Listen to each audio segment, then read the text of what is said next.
Tonight on CBC Vancouver News.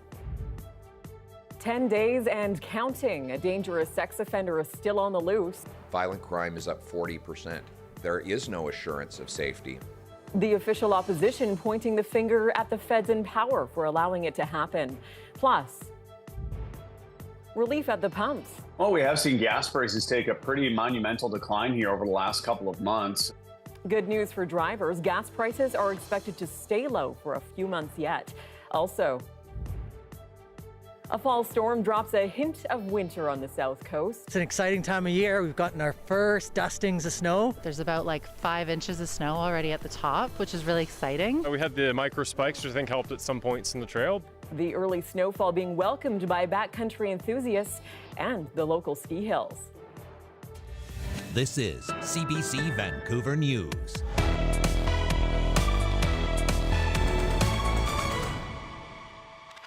Good evening, I'm Tanya Fletcher. Thanks for joining us. We begin in the Middle East, where the war between Israel and Hamas is now into its 6th week. International calls for a ceasefire are growing louder as Israel tightens its grip on Gaza and casualties mount. The Israeli military today bombing several houses in the southern part of Gaza. A number of Palestinians were rushed to the hospital. One official from the Hamas-controlled health ministry says 7 people were killed. In northern Gaza, medical personnel warn that the territory's biggest hospital is no longer functioning. The biggest concern is for dozens of newborns in the neonatal unit. Israeli troops have the facility surrounded. Israel says there is a Hamas headquarters below ground, though Hamas and doctors there deny that. In the meantime, more people with ties to Canada have escaped the war zone there. Citizens, permanent residents, and their families have been trickling out of Gaza into Egypt. The only border crossing opens and closes unpredictably, and hundreds more Canadians are still waiting anxiously to leave. The CBC's Tom Perry has been tracking the exodus from Cairo. The buses carrying more than 230 Canadians arrived early this morning here in Cairo after making the long drive from Rafah. Canadians had been waiting at the Rafah crossing. It had been closed for 2 days. It finally reopened, and this large group of Canadians, the largest group we've seen so far, managed to make its way through, make it here to Cairo early this morning.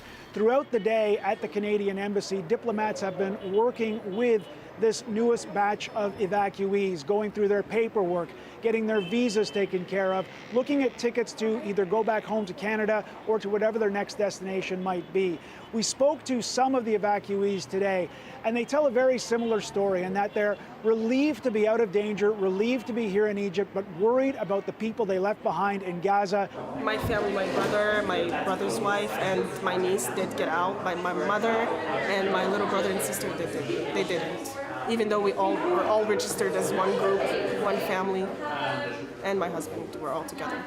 So 4 of us did get out, and 4 of us are still there. I called my sister today, and she told me they are good. My sister, she is in hospital, in the Shifa hospital. Maybe you heard about that. The situation there is very hard, and they are not safe. There were no Canadian names on the list that came out today, the list of people permitted to cross the Rafah crossing.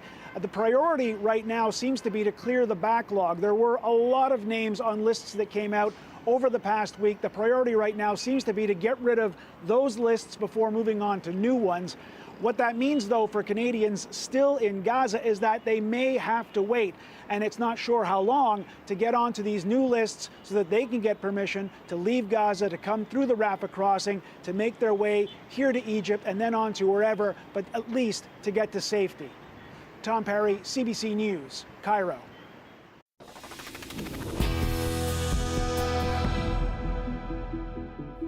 Well, back here in our country, the search for high-risk sex offender Randall Hopley is now going into day 10. The 58-year-old cut off an ankle monitoring bracelet and walked away from a halfway house in Vancouver's downtown east side November 4th. While in Vancouver today, federal Conservative leader Pierre Poilievre called the disappearance a disturbing situation, and he placed the blame squarely on his counterparts in Ottawa. This is the system Trudeau has created. He has deliberately allowed the most violent and dangerous, prolific offenders to be released again and again and again, either on same-day bail, early parole, or into halfway houses where they can simply walk out the door and go forth to terrorize and destroy lives.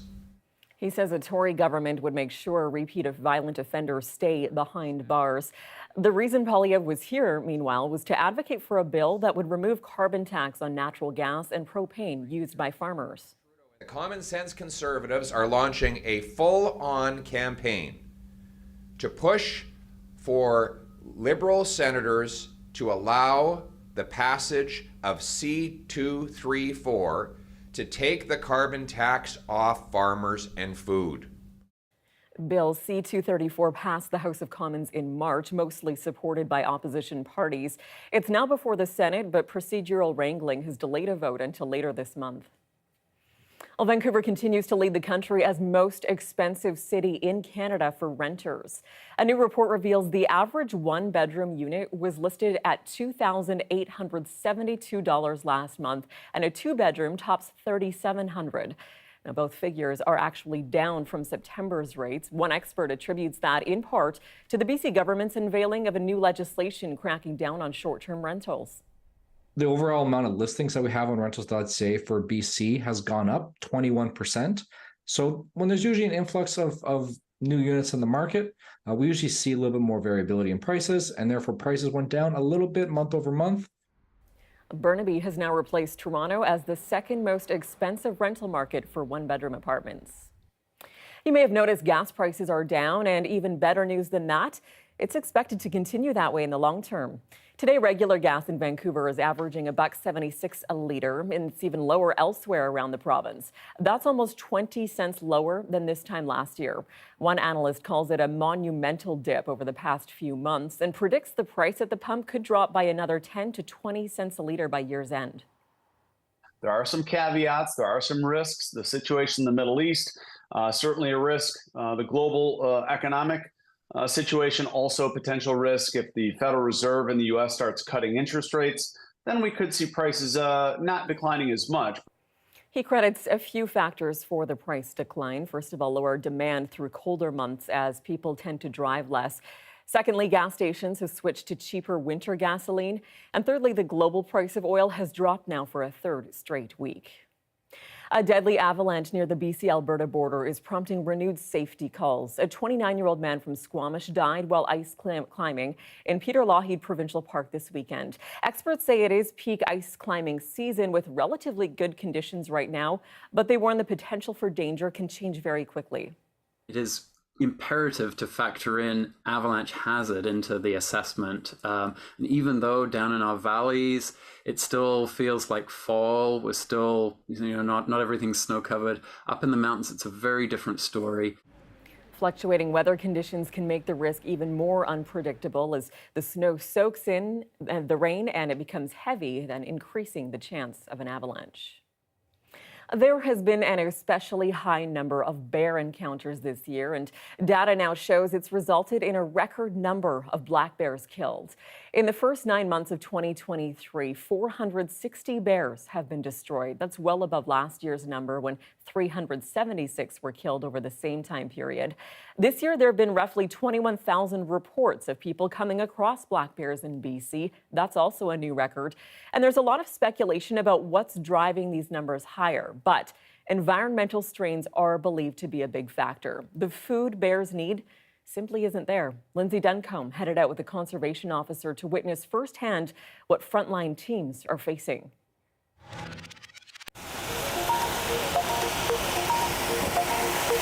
What's the bear situation been like there this year?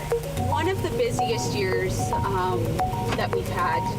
Across British Columbia, bears and humans are getting in each other's way. Yeah, it's been wild. We've had numerous calls a day, all times of the day, all days of the week. We're on patrol in bear country with Conservation Officer Alicia Buchanan. She's based near Vancouver. Buchanan has been a CO for 7 years, and she's never been this busy. It's close to double than what we had last year. Twice the number of bear calls in Chilliwack. Over 400 calls alone in Chilliwack so far since January 1st till now. Hey, Mr. Bear, stop getting in my garbage can. It all comes down to food. Hey, that's my garbage. Bears need 20,000 calories every day to prepare for hibernation. And when they can't find food in the forest, the quest to eat and eat and eat can lead right into communities. That bear is getting habituated to being around people and identifying that this person is where I'm getting my food source from. So it's taking away that natural fear of people as well. So if the bears aren't scared of people, if someone is there, would they attack or protect their food? I mean, the possibility is there. And so that's why we have to step in. Sometimes stepping in is lethal. Oh, the bear's scared. This food-conditioned bear was close to a public swimming pool, so Prince George conservation officers made the call. Oh, no, he killed it. From January to the end of September, BC conservation officers destroyed 460 black bears, the highest number in more than a decade. We hate it, and we understand the public hates it. Nobody wants to see an animal get killed. So when you have to remove one, that's the worst day for me. I can't think of a worse day in my career other than having to remove bears. She says this alley, behind several restaurants, is evidence humans need to do better. Oh, see, a bear can get right in there. Yep, and there's garbage in there. Huh. And you can smell it too, right? Like the bin, these bins aren't being cleaned out. So if we can smell it. A bear could definitely smell it. Yeah, and would it be dangerous for a bear to just become in here? Absolutely, because I mean, if a bear is feeding in either of these are all business doors, and these people, employees, are coming out to put their waste away. They have no idea what's already out here. Not to mention, there's a daycare right at the end of this road with kids. With kids, we certainly don't need bears coming into this. Kids are a concern. This Whistler Park near an elementary school was closed down because a grizzly kept returning to munch on grass at the soccer field. It was trapped and relocated, but still came back. I think it's very reasonable to be worried about having bears in town, but there are so many things we could be doing differently to contribute to their safety as well as our own. Corey Hardiman lives in Prince George. The northern city has been the epicenter of bear-human conflict this season. One of them, this male, in Hardiman's backyard. They shot him, and it was really upsetting, really sad. Obviously, you know, they have a mandate to keep people safe, but it's also, it feels so unnecessary. Who do you blame for the fact that this happens so much in Prince George? I blame the fires. We were socked in by smoke all summer long. Habitat destruction is happening all around us all the time. I blame us. I blame human beings. Many bears are really dependent on berries in the summer. And what's happening to bears in Canada isn't just one thing, says Cole Burton, a wildlife biologist at the University of British Columbia. His trail cameras capture images of bears deep in the forest. In some places, wildfire may have destroyed habitat. In others, drought has meant a lack of berries. It's been quite dry, and that a lot of the berry crops have failed in many areas. So I think that would be enough to potentially really significantly reduce an important food source for bears. The problem isn't limited to BC. In Churchill, Manitoba, conservation officers responded to 76 calls about polar bears as of August this year. That's triple what they would normally deal with. It took 10 people to tranquilize and move this bear. And in Alberta, tragedy. A grizzly killed a couple on a backpacking trip in Banff National Park. Are these things connected? Are grizzlies and black bears and polar bears experiencing the same stresses? In some sense, yes, because climate change is a global phenomenon. It's a large-scale phenomenon, so we're seeing these changes. A stressful time to be a bear. We're throwing a lot at them, you know, between the changing climate, the growing and dynamic human population. And if we squeeze them in, if we don't give them the space to adapt, there could be trouble. Preventing trouble with bears is Olivia Lemke's job. She works for WildSafe BC in Kamloops. She goes to neighborhoods like this with heavy bear traffic and shows people what they can do to keep themselves and bears safe. My name is Olivia Lemke, and I'm with WildSafe BC. I'm just doing education in the entire neighborhood about bears because there's been a little bit of bear activity lately. Okay. She spends a lot of time asking people to pick their fruit trees because look what happens when a bear finds pears growing on a backyard tree. It is on somebody's property. The bear's going to learn to associate their backyard, this park right here, this playground with a food source. And he might remember this and come back next year and come back to the same tree and eat it again. So Lemke shares tips with homeowners. I can suggest in the springtime blowing off the blossoms with like a pressure washer or a hose. That will reduce the number of fruit that's actually like produced that year. What's the response you get from people when you point these things out? What kind of things do they say to you? They're very, very receptive to the idea of helping the bears and helping to clean up their yards. But cleaning up can be complicated. It's a bear buffet. It's a tree with no one here to maintain it, right? Alicia Buchanan was called to an apple tree on a vacant lot. So has a bear been here? Absolutely. How do you know? Some of these apples have been eaten already. So they got bite marks in them. They've got bite marks right in the apple. So what needs to happen with something like this? If there's nobody to maintain the tree and there's nobody utilizing the apples, it should be removed. She'll try to track down the owner and get them to deal with the tree. The kind of work she's hoping to have more time to do once the bears have finally finished feasting and gone to sleep. Lindsay Duncombe, CBC News, Chilliwack. And at 6:15, here's a live shot of Whistler tonight. Plenty of snow up there as the ski hills get ready for opening day. And the North Shore Mountains here also have their first skiff of snow. We'll hit the slopes coming up next.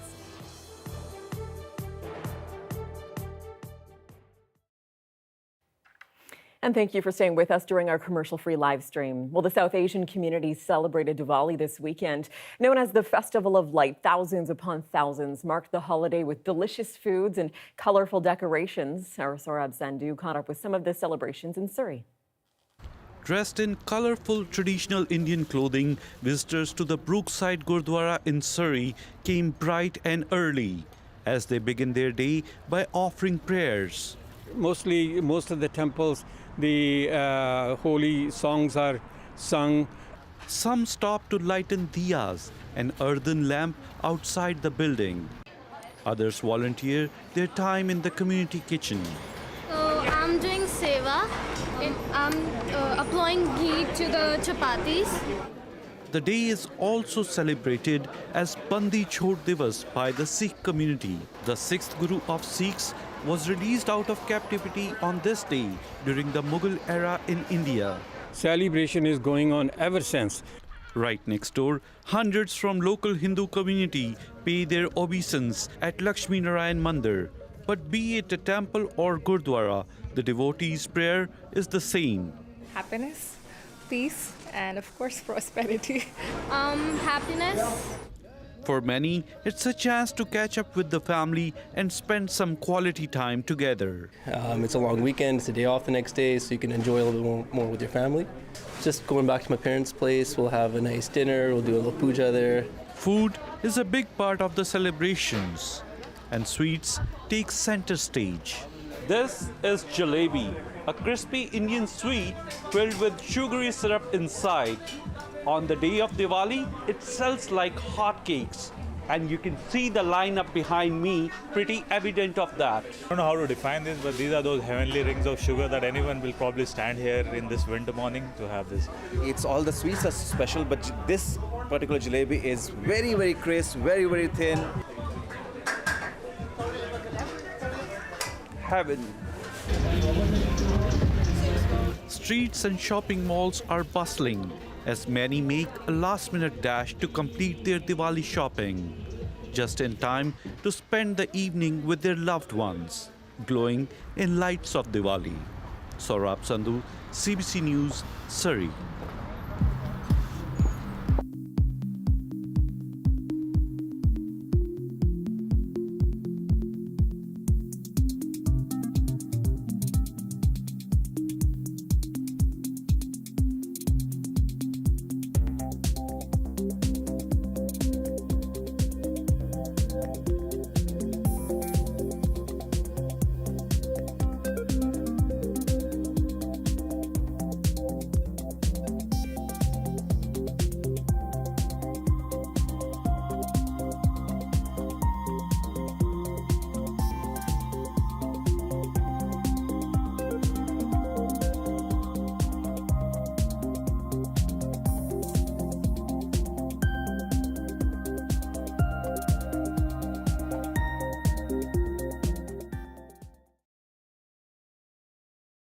Mark your calendars. CBC's annual Food Bank Day is coming up on December 1st.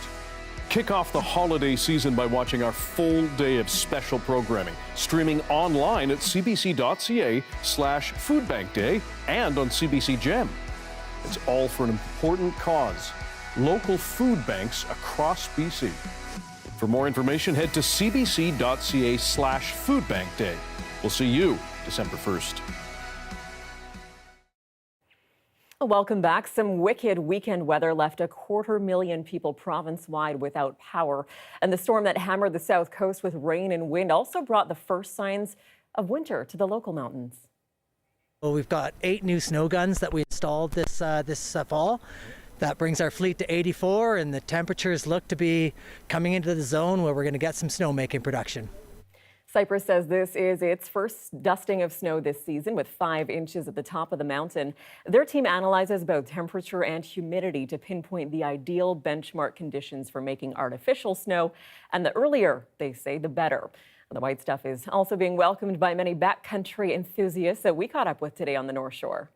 It was honestly great. Kind of chilly, but by the time you're at the top, taking layers off, snowy enough that you could use a set of these. It's great. The sun's out, all the cloud inversions are out. There's about like 5 inches of snow already at the top, which is really exciting. We had the micro spikes, which I think helped at some points in the trail, but yeah, it's not too frigid yet. I had confidence because of the crampons. It was a bit icy, but then it was beautiful and really gorgeous, and we got a gorgeous view on top. And let's bring in our Darius Madavi with more now for the forecast. Darius, sounds like it might not be over yet either for the North Shore. Yes, that's right. So we do have a bit of a dry day coming for the North Shore, or across the province really tomorrow, except for some parts of the coast, especially further up north. You can see here we did have some moisture streaming into the coast today. Some of that will make its way, or that should peter out actually, but you can see the makings of the next system starting to come in on the coast here. We saw some of that cloud just now. To follow it will be some rain that makes its way down the coast tomorrow. By Wednesday, in some places breaking into the interior, bringing some flurries as well. And that next system rolls in on Thursday, which could be a little bit, bring a slightly heavier precipitation. But if we do look over the next 48 hours, you can see we don't see anything too heavy. We do see some snow peaking at some of the mountain peaks across the province. But for the most part, we're just seeing that make its way down through parts of the province, but missing much of central BC. And then if we do look at our forecast for tomorrow, you can see we do have some considerable precipitation coming up north, a bit lighter down here in the south. North Island might see a little bit, though we can't see that here. Some cloud and sun pretty much is all we're seeing in the south, and then a little bit breaking into central BC, especially around Prince George, but really that's the only place. But if we do take a look at the North Shore Mountains, you can see we do see some snowfall coming overnight Tuesday into Wednesday, and that should be really all the snow that we see for the next little while at least, because we do have some chillier lows, but warming up into the end of the week. So expect those morning showers. We will brace for everything. Thanks so much, Darius. Thanks, Tanya. It may seem hard to believe, but pizza was relatively unknown in Canada in the 50s. Next, we meet a woman who helped introduce pizza to British Columbians. Stay with us.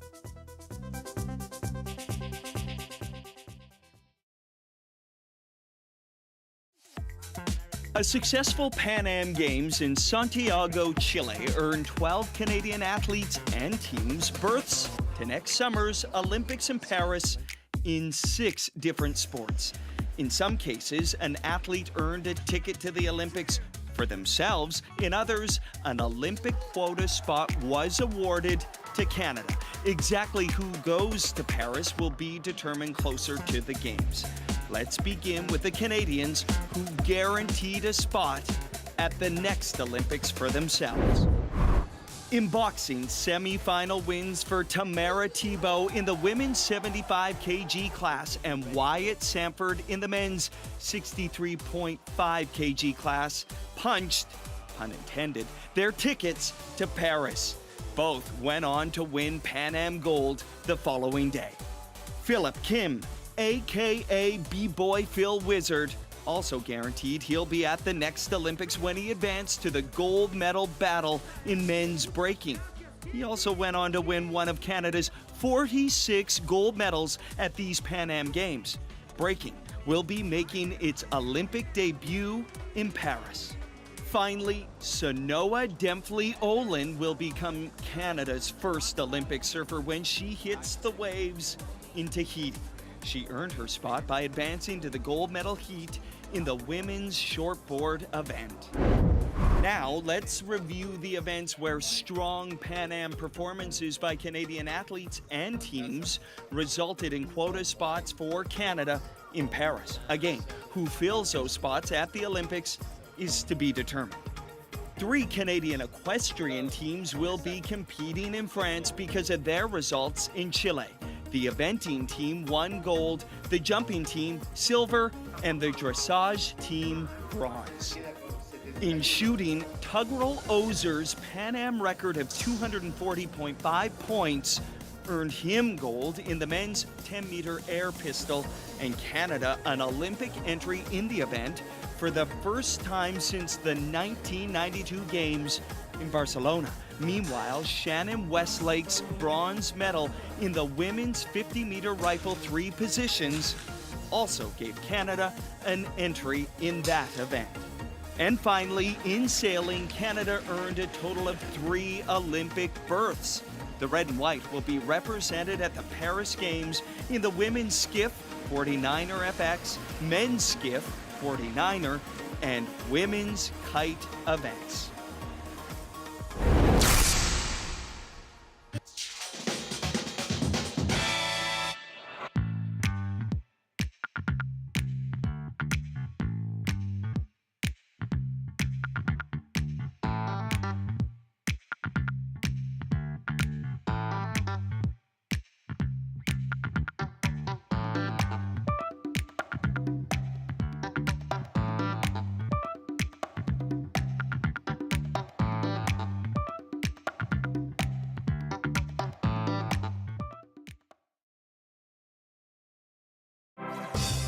Hi, I'm Amy Bell, and here's what's in your CBC Vancouver inbox.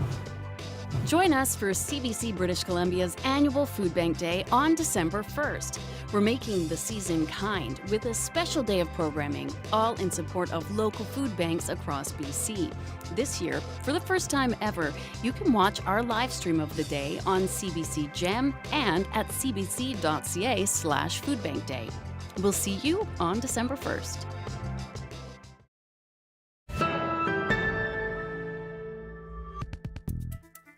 Well, let's travel back in time to 1957. There were few restaurants back then, and most of the cooking and entertaining was done at home. Well, Kathy Brady, a UBC grad trained as a dietitian, was asked to film a TV pilot right here at CBC Vancouver and wanted to introduce people to pizza, which was still an exotic food not very well known in Canada then. Take a look. There are some restaurants that even specialize in it. These are called pizzerias. And Saturday night, as you drive down, you can see cars lined up for miles waiting for their pizza.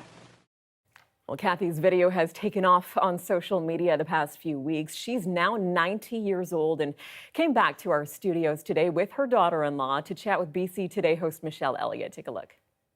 I follow a lot of Canadian historical pieces and also cooking cooking things on Instagram. So it popped up and I was like, oh my gosh, that's my mother-in-law. Grandma comes over every Sunday night for dinner, so I couldn't wait to tell her. Well, I was quite surprised. Needless to say, yes. That's more than 70 years ago. How do you feel watching that video back, Kathy? Well, I think it's quite funny. Yeah, why? I don't know. It seems to me that I have a bit of an accent, but I don't really have an accent. I don't know how that got into it. Yeah, you watched a few films maybe. It was really funny to hear, people like, oh, well, where's she from? What's she doing now? Is she still alive? People said, oh, she's from Newfoundland and she's from here and that's not a Canadian accent. And I said, well, no, she's from Saskatchewan. And that is a Canadian accent. There was a time that she was sharing, you can sprinkle oregano, or some people call it oregano. Oh, that's included in the, yeah. And then the pizzerias, it's a family joke now. So she comes over and they're, oh, Grandma, let's go to a pizzeria. But tell us more about how popular pizza was. How did you gain wind of it?